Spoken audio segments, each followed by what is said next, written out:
Pregnancy తర్వాత చాలా weight gain అవుతాం కదా, నాకు తెలిసి ప్రతి ఒక్కరు అవుతారనమాట. సో నేను ఫస్ట్ ప్రెగ్నెన్సీ తర్వాత యూస్ చేసిన డ్రింకే ఇప్పుడు యూస్ చేస్తున్నాను అనమాట, సెకండ్ టైం కూడా. సో ఫస్ట్ టైం అయితే నాకు మంచి రిజల్ట్స్ వచ్చాయండి, నేను చాలా వెయిట్ లాస్ అయినాను.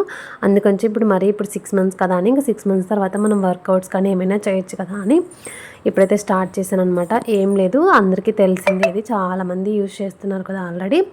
సో వాము, జీలకర్ర అండ్ సోంపు అండ్ బ్లాక్ జీలకర్ర కూడా వాడుతున్నాను అనమాట. ఈసారి ఎక్కడో చూసాను మంచి రిజల్ట్స్ ఉంటుంది అని చెప్పి దాంతో కూడా. సో వీటిని డ్రై రోస్ట్ చేసి పౌడర్ చేసుకోవాలన్నమాట. సో పౌడర్ చేసుకున్న తర్వాత మార్నింగ్ టైంలో డైరెక్ట్ పౌడర్ అయినా తీసుకోవచ్చు, లేదా 2 గ్లాస్ ఆఫ్ వాటర్కి 1 స్పూన్ వేసేసి బాయిల్ చేసిన తర్వాత ఆ వాటర్ అనేది 1 గ్లాస్కి రావాలి, అంతసేపు అనేది బాయిల్ చేయాలన్నమాట. కొంచెం కష్టమే అండి తాగడం, ఏదో రకరకాలుగా ఉంటుంది, కానీ రిజల్ట్స్ అయితే బాగుంటాయి. అలా అని చెప్పి ఓన్లీ డ్రింక్ ఒక్కటే తాగి మనం ఫుల్గా తిన్నామంటే మాత్రం వెయిట్ లాస్ అనేది చూపించదనమాట. సో కొంచెం వాకింగ్ చేయడం, వర్కౌట్స్ లేకపోయినా వాకింగ్ చేసుకొని కొంచెం ఫుడ్ అనేది కూడా కంట్రోల్గా ఉంటే మాత్రం కంపల్సరీ రిజల్ట్స్ వస్తాయన్నమాట. సో నేనైతే ఫాలో చేస్తున్నాను తగ్గాలని చెప్పి. చూడాలి, నేను తగ్గితే మాత్రం మళ్ళీ కూడా మీతో షేర్ చేస్తాను.